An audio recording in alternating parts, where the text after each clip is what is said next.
Hi everyone, Lazy Fire here. Welcome back to the Hate the Player podcast. We took a bit of a hiatus, but I am back. I have Three Toes with me. Yep.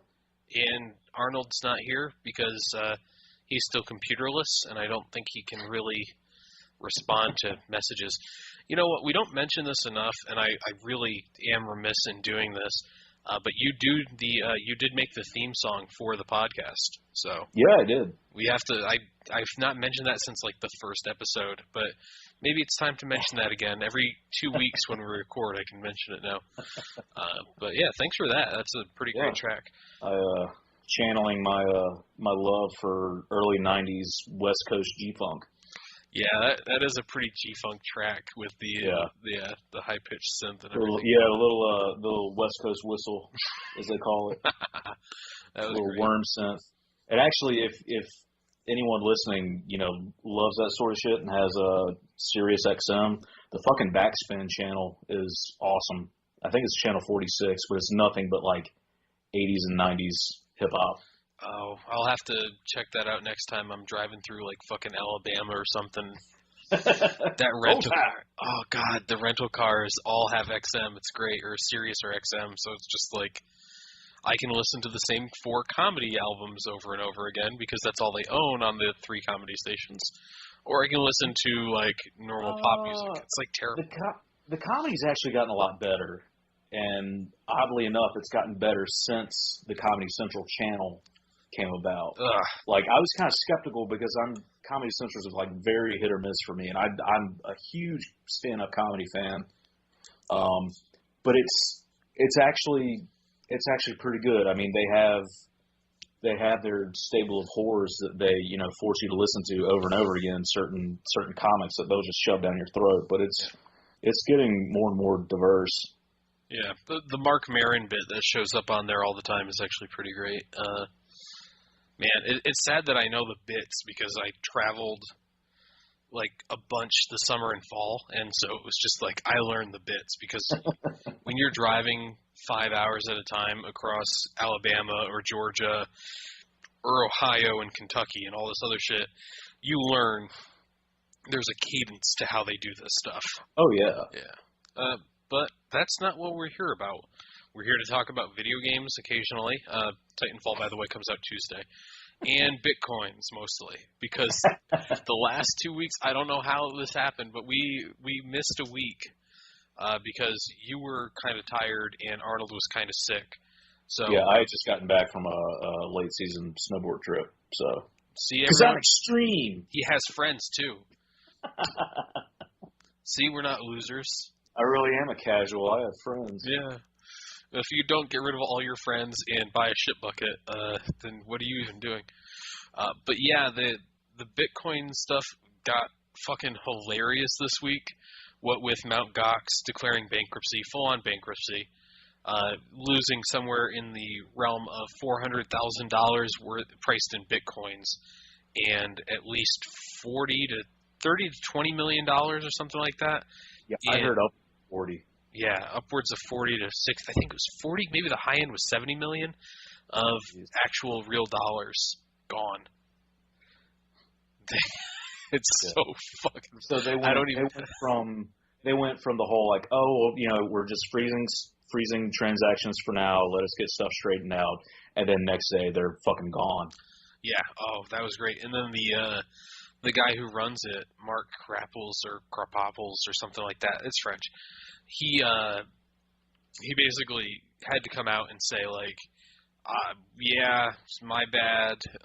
We were hacked, which I fucking hate how people use the word hacked these days because everything is fucking hacked.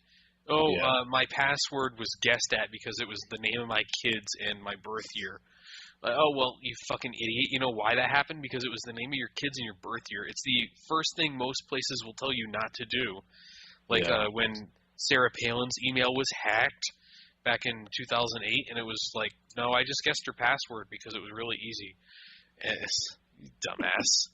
Oh, wait, you mean she's not that bright? No, I'm surprised. But, yeah, like, the way this was hacked was that we described it in a previous podcast was basically that dual transaction thing Oh no, I scrapped that podcast. Anyways, at one point we described in a podcast the way that Mt. Gox basically lost all its money was that people were saying like the transaction that Mt. Gox sent me didn't complete or didn't go through. Mt. Gox would send it again automatically, and meanwhile they had basically duped the transaction codes to show them getting the money anyways on a different transaction that Gox wouldn't have picked up on because of the way their software was coded. And it was a known issue. Oh, yeah. Like, that issue's been around since Bitcoin was formulated.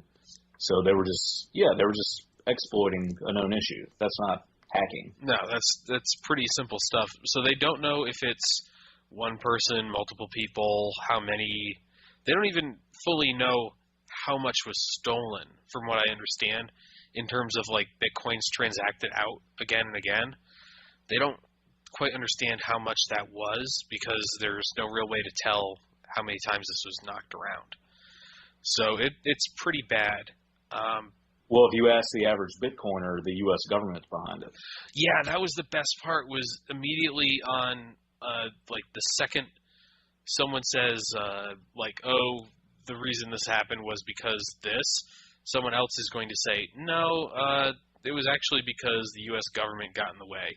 Or, like, if the U.S. government was friendlier to Bitcoin, this wouldn't have happened because it could have been in a regulated market instead of in Japan or something like that was the answer. Or Mt. Gox would have survived if they hadn't seized the $5 million from them and held it. Because I thought they were trying to avoid regulated markets.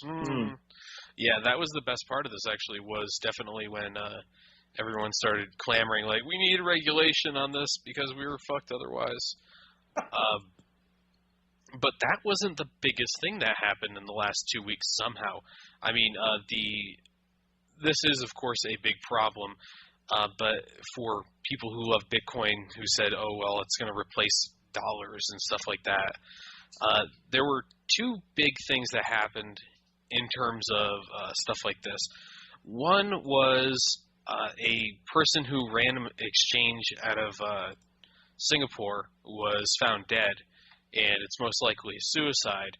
But, of course, Bitcoin automatically said, or our Bitcoin and other sites are automatically said, that this person was obviously killed by financial regulators who didn't like this.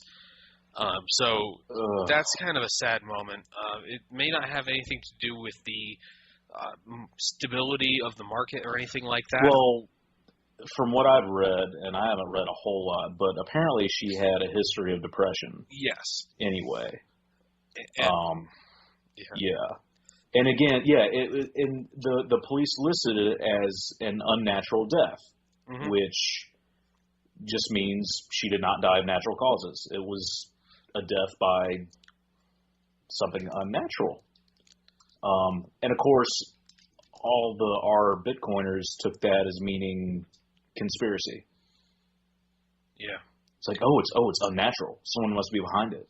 It's like, no, like that's a credible term. Like, it's not. Obama's not flying overseas to take out Bitcoiner exchange runners. Yeah, and this is the reason I bring it up. I honestly wouldn't even want to talk about this most of the time because, someone's died. Yeah. And we do draw a line somewhere sometimes. Maybe. No, I've we made do. fun of. Arnold doesn't. Well, I'm the one whose current Steam name is School Shooter McShooterson. So, like... God damn, dude. Well, he said it, but I changed it. But, like, and I live in Connecticut, so it's kind of like sacred ground. But it's weird to talk about someone who's died who we have no real relationship towards or animosity towards. I didn't even know this person existed until this happened. But the weirdness around the Bitcoin people immediately assuming has to be a conspiracy theory is worth noting, because the other news, besides, by the way, Flexcoin, which is another Bitcoin exchange based in Canada, folded this week as well. So not a really good week for exchanges. But the reason the paranoia is so fucking high in the Bitcoin community, and it's so, like, you need to understand, these people automatically assume anyone who dies that's associated with Bitcoin is because the U.S. government or someone else killed them. the supposedly, and this has come into conflict in recent days, the person who created Bitcoin has been identified. And dun dun dun. Yeah, right. Thank you. I'm glad there was a reaction. He's supposedly a Japanese American immigrant, well, Japanese immigrant who came over when he was like 5 or 10 or so. Yeah. And apparently the reason. Okay, so this has to go. We have to go back a little bit here. Newsweek was the organization that broke the story. And this is like supposed to be their return to print cover story. Is this the man behind Bitcoin? The answer is turning out to be, I don't know, maybe. The issue is the way they found this person is like the laziest fucking thing. Instead of like trying to figure out where he was, like his IP addresses were from when he was posting stuff years ago, because the guy who said he created Bitcoin has kind of disappeared ever since the WikiLeaks started accepting Bitcoins, back when that was a thing, on the Bradley Manning trial. He said that this was like unacceptable, this is going to cause scrutiny. Of course it hasn't, but whatever. Anyways, the guy, he was calling himself like Sachio Nakamoto or something. Satoshi Nakamoto. Satoshi Nakamoto, thank you. Yeah. And that was his like internet handle, and people were theorizing if it's one person or if it's a group of people.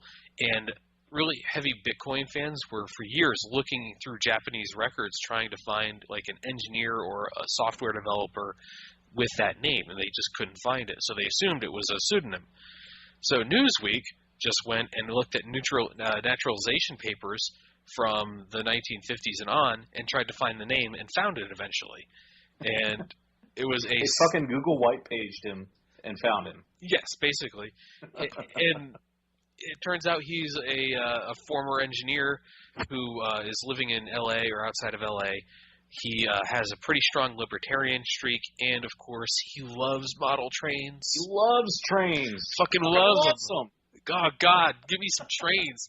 That HO scale over there? Oh, yeah, give it up.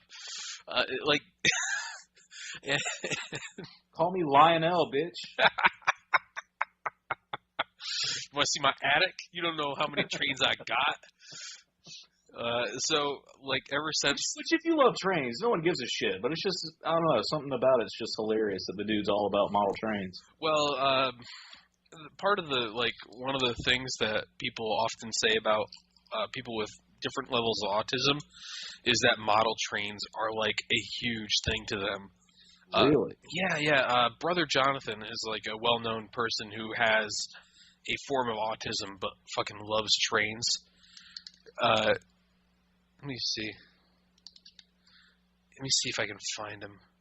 It's a guy who, it's a newspaper, or an internet guy. Anyways, yeah, I'm getting a bunch of shit about shipwrecks, which is kind of appropriate for when we're talking about Bitcoins. So, like, this guy loves trains, and it's kind of like, everyone says, like, the person who says Bitcoins are the wave of the future has some form of autism. So this guy is like, I love trains. Like, oh, God, he's a libertarian who used to play hide and seek with his daughter by saying, pretend the government's coming to get you. And, like, this has to be the guy. There's no doubt in my mind, right? So the article for Newsweek was so fucking poorly written. It's, like, not even funny. Like, there's a lot of author insertion and a lot of jumping to conclusions and everything. And I don't know if you read Newsweek, like, before they went into digital only about a year and a half ago. I mean, maybe when I was at, like, the doctor's office. Yeah. And they just had one sitting out, and I looked at pictures, but not really, no. Yeah, they were never great. I can remember reading them back in the 90s during the Clinton impeachment trials. Yeah, it's like the Reader's Digest of news magazines. Yeah, but the thing is, when the Clinton trials were going on, I was like 13, 14. So, like, and I was understanding everything and thought that the writing wasn't great then.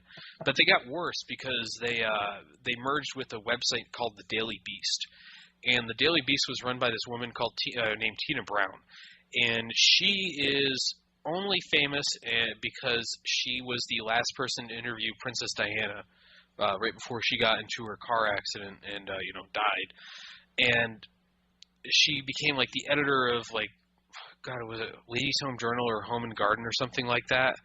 And then she went and founded the Daily Beast, which was like a shittier version of the Huffington Post with a better layout. And she used An to awful name. yeah Jesus. she used to be on she used to show up on NPR to recommend like, hey, what are you reading this week? You know, what's good out there in terms of books and articles. And I kid you not, every time she was on, it was like it was the fucking Daily Beast off. It was like, I'm going to tell you about all the stuff that's on the Daily Beast this week. You know, this one guy is going to write an article about Republicans being evil. This other guy is going to write an article about libertarians being dumb. We're a very interesting newspaper. Please read us. Please read us. Please read us.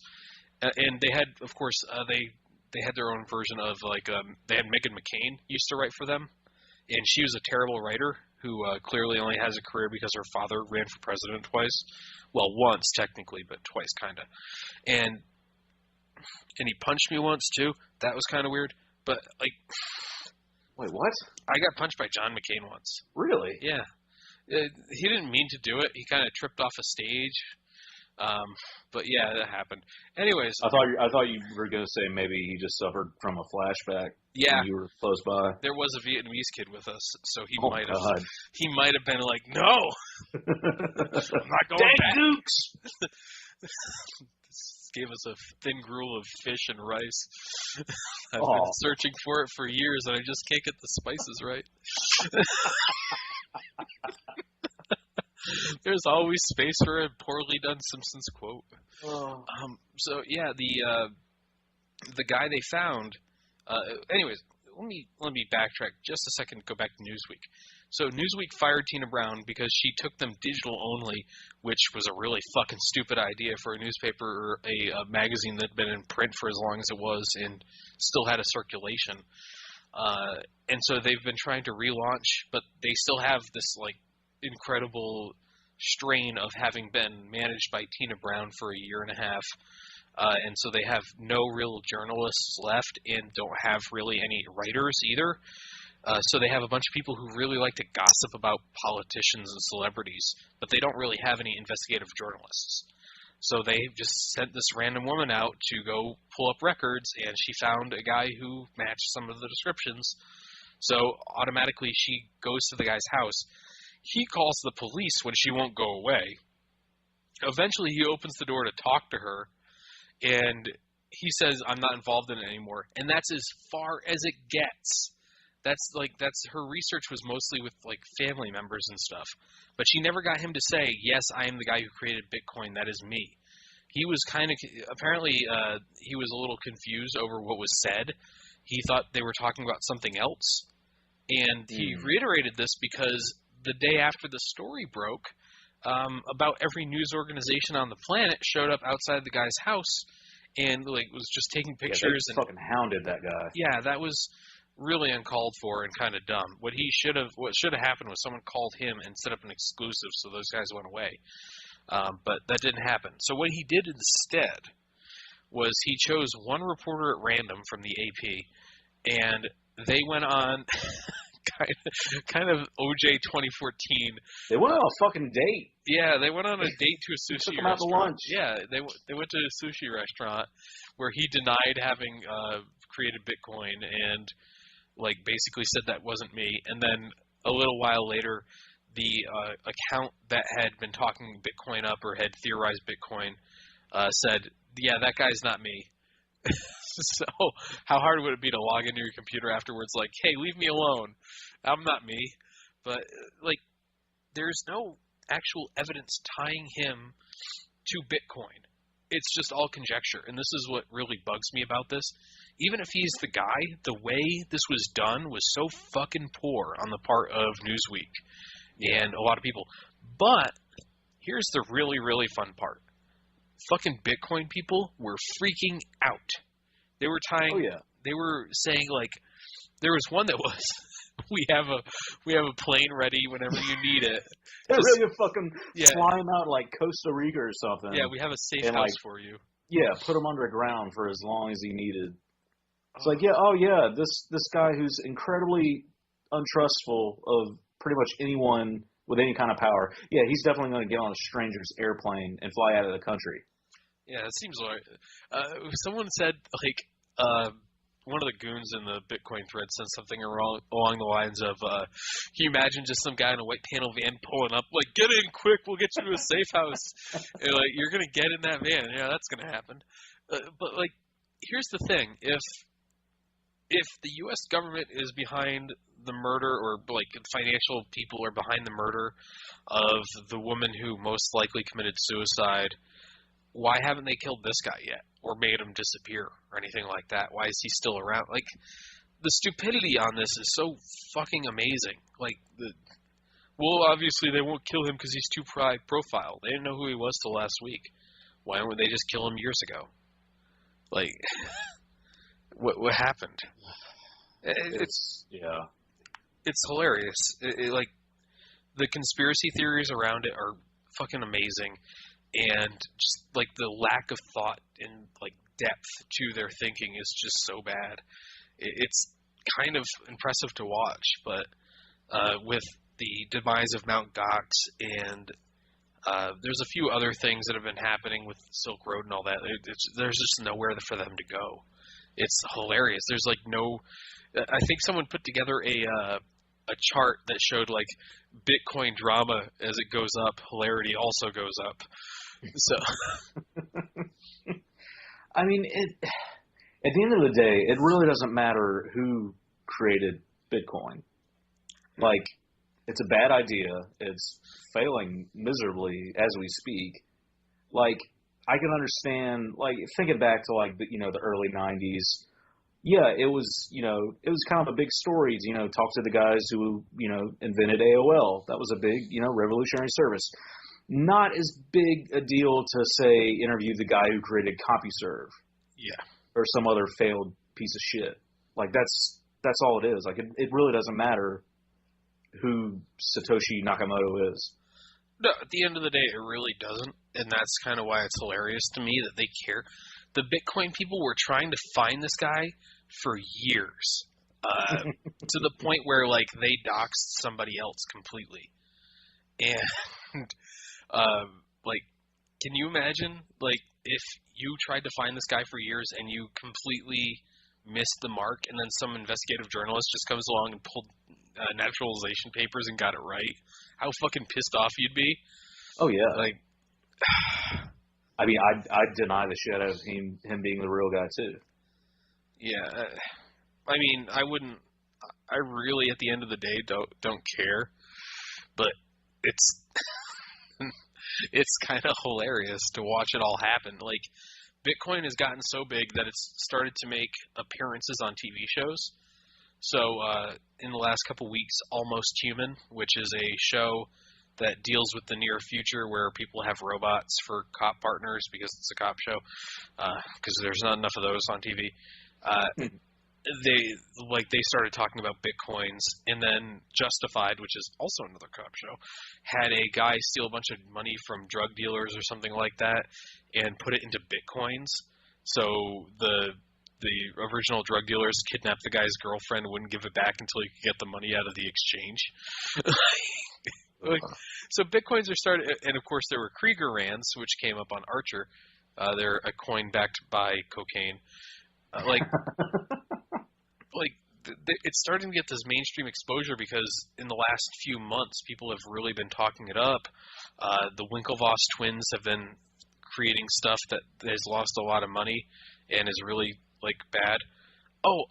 Hey, before we switch topics, because I do intend to switch topics soon, I have to mention this one thing. One of the funniest things in the entire article on the Newsweek thing is that the writer said that her guess for why he created Bitcoin or wanted to have Bitcoin was because when he was younger, he tried to buy a model train from England, and he couldn't get the wire transfer to work correctly. So he's like, there's got to be a better way to send money internationally without any sort of issues with wire transfer companies or anything like that. And PayPal came and went, and he's like, there's got to be a better way. It's like, I have to buy my trains. My trains must be here. I'm going to create a complex code that doesn't quite work. And then I'm going to sell a bunch of internet libertarians on it. Oh, this will be great. And actually, the original terminology in Bitcoin, it's not a blockchain, it's a block train. It was just a typo. It's been trains this whole time. It all comes back to the train. I just want someone to do a GIF of Reverend Lovejoy at his train station. Yeah. And, like, when the train falls over and burns, I want Bitcoin to be on the side of the train. That's all I want in life right now. I've asked for it several times, and no one wants to make that GIF. It needs to happen. Let's get off Bitcoin, as hilarious as it may be, and even if we really have to talk it up because, you know, a couple weeks from now we may never get to talk about Bitcoin again. Yeah, so we're lucky. We'll be dangerously out of material if that happens. I just want to mention that it's estimated that anywhere between 50 and 60% or 75% of Bitcoins that have ever been created have never moved. Or have never moved or have been stolen at this point, or lost forever. Like Spurg tears in the rain. So anyways, let's get off of that. I actually bought a new game, and I've been playing quite a bit of it. What'd you get? I got Assassin's Creed 4. Is that the pirate one? It is the pirate one. And, I've actually been enjoying it quite a bit. But I play Assassin's Creed games kind of like an obsessive-compulsive. Like, I am in the city, hey, can I go get that thing? Yes, I can. Climb up on it and do all this other shit. So I'm in, like, story mission 4. But I've unlocked 3 of the 5 keys needed for the ultimate set of armor in the game already. You're just constantly doing side quests. Yeah, it's like side quests, or you basically get a boat on your second mission or third mission, and as you sail around, you can capture other boats, upgrade yours, all this other shit. And I've unlocked enough stuff to be really dangerous. And so I'm taking on, like, military boats and shit like that, and you start damaging them, and once you get them to a certain point of damage, you can board them and take the boat over. And you can do 3 things with it at this juncture in the game. I just unlocked the 3rd one. You can use their supplies and everything to repair your boat. You can take their crew, which will stop your wanted level. You don't really have a wanted level in cities anymore. You have a wanted level at sea. So as you're sailing around, if enemy boats see you, they'll attack you if you have a high enough wanted level. Or they'll send what are called hunter boats after you, which are these little things. They take like one shot and they're gone, but they'll harass you until you kill them all. And the 3rd thing you can do is add a boat to your fleet. And that's kind of neat. It's sort of a mini game.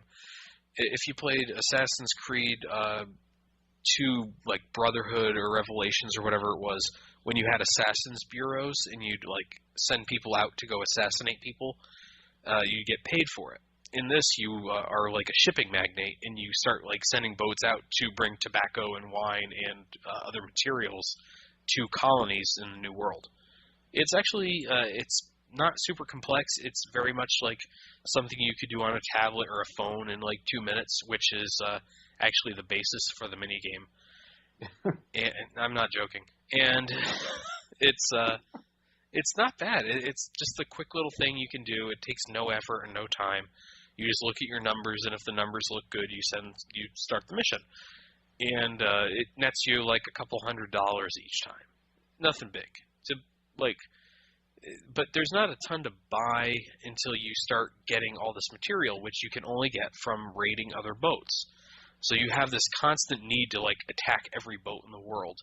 And there are a ton of boats. They're just like, you can't go 5 feet without seeing one. And if you have, you're not looking hard enough. So you just take over everything that moves for a while, and you'll have enough materials to do whatever you want. So there's never like a mining or you have to go find this or that. There's hunting and there's crafting, but that almost all depends on stuff you can hunt. So whatever right there. You can spear whales and sharks for materials, and yeah, it's pretty neat. It's got a pretty good feature list. I really enjoy it. By the way, have you played an Assassin's Creed game? I have not. Okay. So one of the big things in those games is your ability to like free run and jump on stuff and climb things. Right, yeah. right. I know all about the mechanics. Yeah. Okay, well, you wouldn't know this unless you've played it, but the mechanics are and always have been kind of fucking clunky. And this game just reminded me that Assassin's Creed 2, despite the fact that it was a really great game and also the last one in the series I played, was kind of clunky. And you'll have these situations where you're like, I want to get up on this roof. I'm going to jump on these boxes.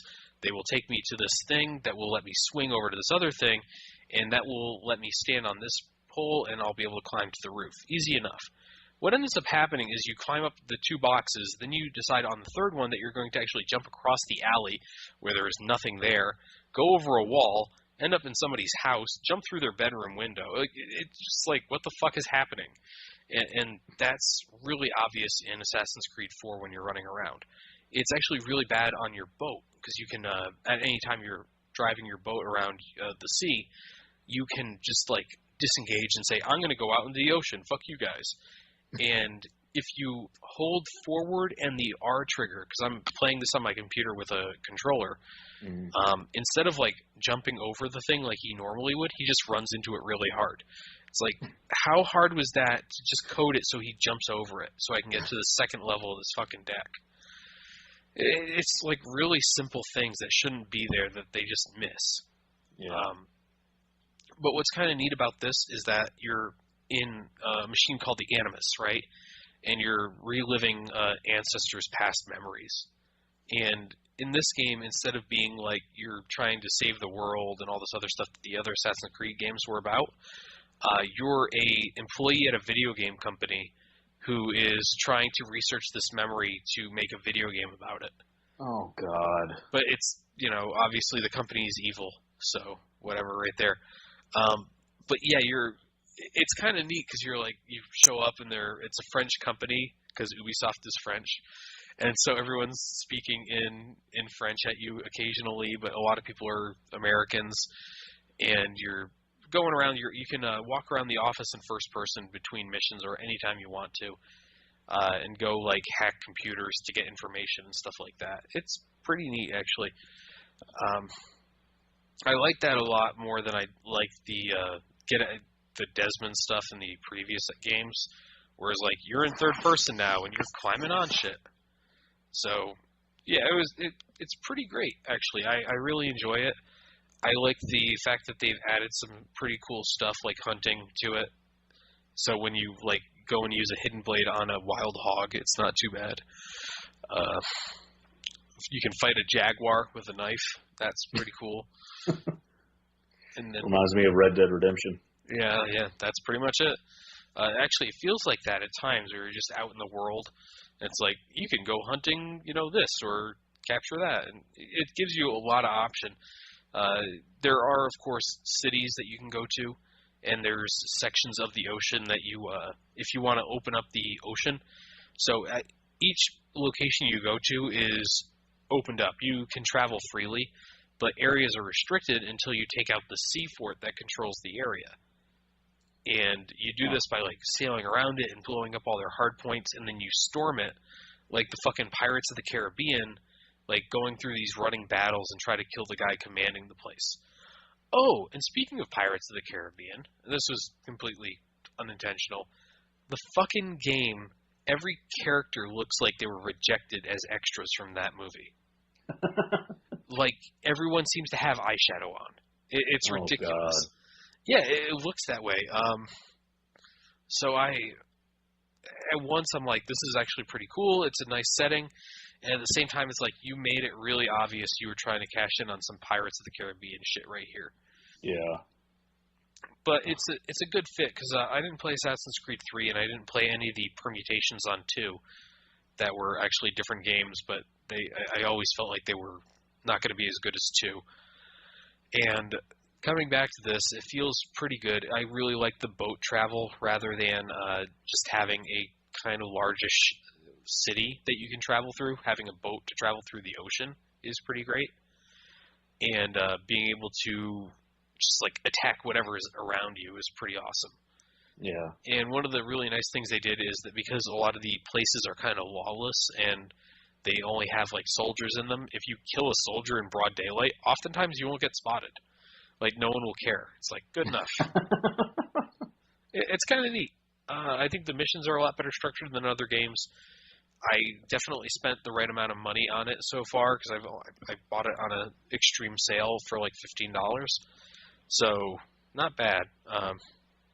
But I can see myself putting a lot more time into it. I'm already 8 or 9 hours in. I'm only 4 missions in because I keep doing side stuff. I'm going to get that fucking humpback whale. He'll see. I killed an orca today. That was pretty great. But yeah, that was it. I jumped back into Spelunky a little bit and been playing that somewhat. And I also started playing Dark Souls. I'm trying to do a themed run through it. Yeah, everyone and their mother has done a playthrough of Dark Souls. I understand. But I'm trying to do a no shield run. It's going kind of okay so far. Without a shield, you feel so fucking naked the entire time, so it's only parries. So yeah, that's me. I don't even want to try to play Dark Souls. I know I'd just get so mad at it. Same with Spelunky. Like, I don't know why I even ever try and play Spelunky. I'm so bad at it. Like, I just die instantly all the time. If I make it to the jungle, it's a successful day for Spelunky with me. Are you playing the Steam version, or are you playing the Xbox and Steam version, or are you playing the original PC freeware thing? The Steam. Yeah. Yeah, with Spelunky, I die stupid deaths, like the arrow traps. I definitely, like, I'm going to throw this rock up, and it's going to set off the arrow trap, and I'll be cool. And the rock bounces back and hits me in the face. And it's like, oh, yeah. Dude. Happens all the time. Or jumping. Here's one. The last one I took before I went to record this podcast, I had the jump boots, the spring boots, and I tried to jump up to grab a ledge that would have been within my reach. And I was standing in spikes, so if I fucked up the jump, I was going to die. Sure enough, I had kind of a pixel or two a little too far to the right, and I bonked my head on the top of the ledge I was trying to jump to. So I died. Yeah, I mean, stupid deaths are kind of part of Spelunky. Getting really good at it is kind of impressive stuff. Oh, yeah. The guy who broke 3 million points in it this weekend was actually pretty cool to see. 'Cause he basically had some really lucky stuff in the first 2 rounds, and then was able to just carry on through the rest of the whole thing. And I just haven't had that kind of luck yet. So has anyone recorded a successful eggplant run yet? Yes, the guy I was just talking about, actually. I was about to say, if he got that many points, he must have done that. He did that already once, and then he did another one that was what I just described. He got some power up in the first level, and then in the second level there was a jetpack in the store. So he bought that, and he was basically able to rack up points from there on out. So I don't really know what that means because I'm not good enough at the game to really understand it. Yeah. But GiantBomb.com, Patrick Klepek, he has fully become invested in Spelunky to the point where he's let's playing it now. And he, like, most of his news posts are now about Spelunky-related things. It's really clear when he's happy, he likes a game, because he starts playing it and he starts talking about it constantly, because he's a bad fucking writer. He should write for Newsweek. Yeah, that would be good. He'd enjoy that. But he's one of those people that, like, if you ever suggest to him, hey, video games aren't art, he'll fucking freak out and have an autism fit. And, like, that's great, that's your thing and everything, but you have to understand there's a lot of fucking trash games out there. You can't just, like, label, okay, Max Payne 3, it's got some really interesting points, I could see it being an okay movie, but it's not art. What are you talking about? Fuck you, Max Payne 3 is the best. Yeah, whatever. Shut up, Patrick Klepek. No one fucking cares. Fucking 16-year-old looking motherfucker. So yeah, like, I was having a lot of fun with Assassin's Creed 4 and jumping back into Dark Souls, which is something I really meant. I never completed it the first time through. Like, what happened to me was I decided to try to get this mod to work correctly, and the version of the mod I was installing made me and all the NPCs fall through the world. And the place I did this in was the hub area, Firelink Shrine. And because of that, when I finally got everything stable, my character was there. No other characters were there, including like the Firekeeper and all these other characters that are actually kind of important to actually continuing the game and learning things and picking up stuff. So I had no way to really continue the game unless I wanted to do a completely gimped run. And I'm like, well, this is going to kind of suck. So I at that point I stopped playing it and I went on to other things. And recently I came back because Dark Souls 2 comes out this week for consoles and April something or others for PC. So now I'm interested in Dark Souls again because of course I am. So that might be the last really great game of this console generation too. I can't comment. I didn't even play the first one. So yeah, I mean, it seems like people liked it, so I just have to agree. Okay, well, hey, that's good. It's really seems like a lot of people obsess over it. Yeah, people get fucking weird about that thing. There's some actually really neat stuff that people have gone out of their way to kind of explore the nooks and crannies of the game world and every one of the item descriptions and all this stuff, and actually piece together some really big overarching lore, because there's no real story to the game. You're an undead dude. You're trying to do a thing. You do a thing, and you have a choice. Like there's not a ton of story to the game itself, but there's a lot of suggested lore and interesting things that really need to be discussed at different times. And some people have gone out of their way and just like put together these really amazing like packages explaining who exactly this character is or who this boss is. It's really kind of neat. I appreciate that. So we'll see if that's the way Dark Souls 2 rolls out, because the director from the previous game did not stick around for the new one. They got a new guy. Yeah, they got a new guy. There are some changes that were made, like in Dark Souls 2, if you parry or you backstab somebody, you parry somebody and then you hit them, or you backstab somebody and you start hitting them, you were basically invincible for that time frame. And I think they said that that's changed. So you're going to be able to get hit if you backstab somebody in the middle of combat. So you have to be a little bit smarter about it, which means that like parry-only builds, like the one I'm trying to do right now, are probably not going to be super viable. But by the end of the game, parrying is kind of pointless as well, because there's not a lot of characters that can be parried. So, why bother?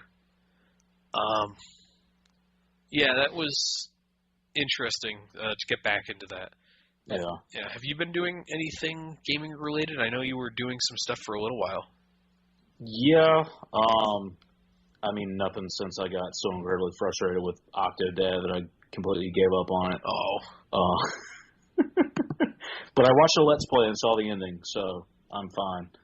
I feel like I got my money's worth. Yeah, I saw somebody play it. Yeah, I watched somebody else beat it. I'm satisfied. No, I've seen a lot of gameplay of Banished, and I'm thinking about picking that up. Yeah. Have you seen that? I have not. What is that about? It kind of reminds me of Age of Empires, but on a much smaller scale. Like I'm not sure if there is any story behind it, but basically you have like a medieval style village. You start out dirt poor, have to collect resources and have your people build houses and build a stockpile and build, delegate who does what job, and very, very like micromanaged version of like AoE. Yeah, okay. And then you can progress to get like stone. Once you have somebody that can, cut stone, you can start doing stone houses and find hunters. But you don't want too many hunters, because then they'll kill all the animals in the area, and then you won't have any meat because all the animals are dead. If you cut down all the trees without replanting them, you'll run out of lumber.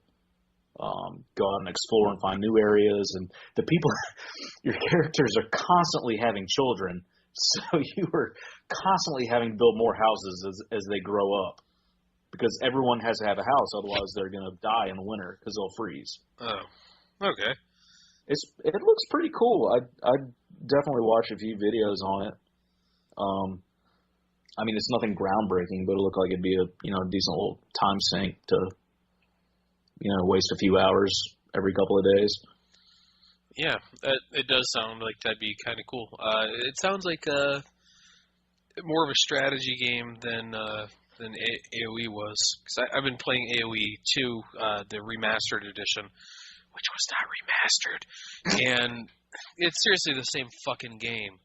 Yeah. But yeah, like I can definitely see having a bit more strategy to it. It reminds me of an indie game called Towns that kind of got popular for a little while, where it was like you had to build certain buildings and you could dig down. And, yeah. This is kind of in that same vein. It's not only resource management, it's also time management and person management. Like if your blacksmith is using up too much of the iron that you've collected or anything you need for something else, you need to stop production for your blacksmith and maybe assign that guy a different job, like just general labor.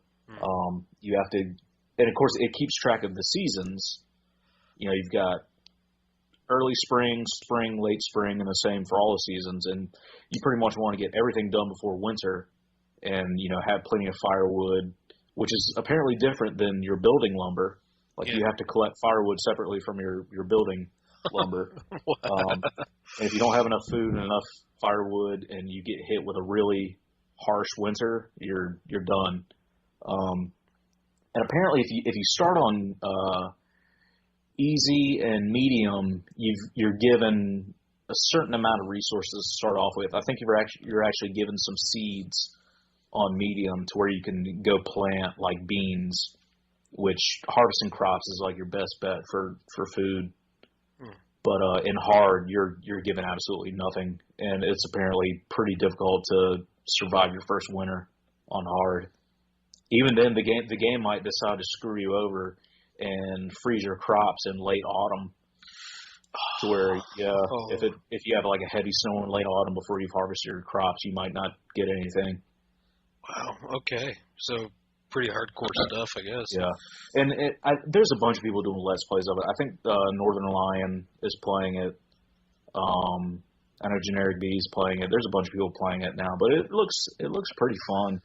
And then some people will just play on like 1x speed. You can crank it up to 10x if you really want to challenge and try to get things done like quickly, as people are just zipping all over the screen doing things. Which obviously, it's better because your buildings get built seemingly faster, but you're burning up calendar days really quickly.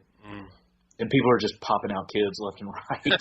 And the names, oh my God, the names of the characters are just ridiculous. Like, I don't know if it's old English, Nordic, whatever names, but like a child named Glenzy was born. Like, not Lindsay, Glenzy. Oh my God. Is a child named Man was just born, like MANN, Man. Oh man.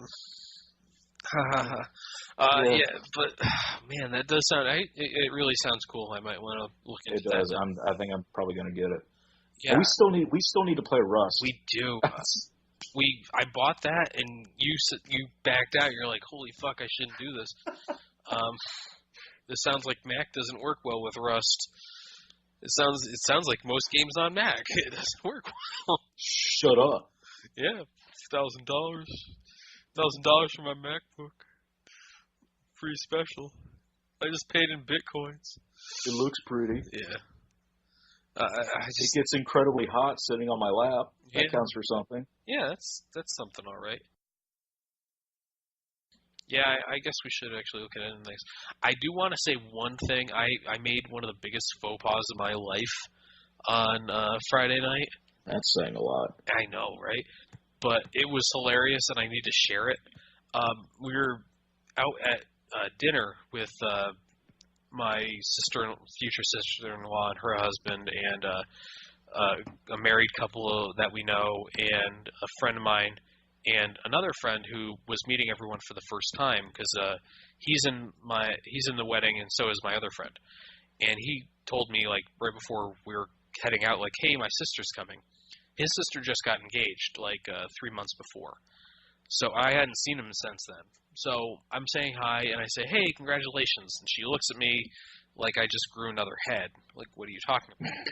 Like, on your engagement? She goes, "Yeah, that's not happening anymore. We broke up yesterday." Yikes. Oh my God, no one told me. And I'm like, the first 4 minutes of them being there, I already made a huge mistake. And I was like, this could only happen to me. Only I would do this. Well, I mean, if it just happened the day prior, like, that's not a huge deal. Like, when would you have heard about it? Like, at any point when the reason that she was coming was because she was really sad and she needed to go outside and get her mind off things. Well, then that's like, everyone else's fault who knew about it, who didn't tell you. Yeah, but I can't really... Yeah, I guess I should blame Pat for this. That's a good plan. I like it. But yeah, like, only I could have that moment of such terrible awkwardness. Like, I realized after this happened, it's like, yeah, this was destined to be me who said that line. There's no one else who would say it. Because I'd spent, like, 20 minutes before this, when we were waiting for them to show up, like, oh yeah, Pat's bringing his sister, and his sister just got engaged, and you really like them both, and yeah, okay, of course I'm the one who fucked this up. No one else could have said it. If it was someone she didn't know, that might have worked out better. So what you're telling me is she's single. Yep. But, 5-year relationship breaking up is probably not the best time to start. So you're telling me there's a chance. Always a good time for a Futurama quote. Actually, that's Dumb and Dumber. Oh, that's right. Okay. I thought that was a Zap Brannigan quote. Whatever. No, that was Lloyd Christmas. It's been so long since I saw Dumb and Dumber. Second one's coming out this summer, I think. God, Tim Carey must be out of money. Jeff Daniels is out of money? I don't know. Well, he just got done with the newsroom, so probably not. But Charlie Rockets? No, he's dead. Shit. Who else could be in that movie that's out of money?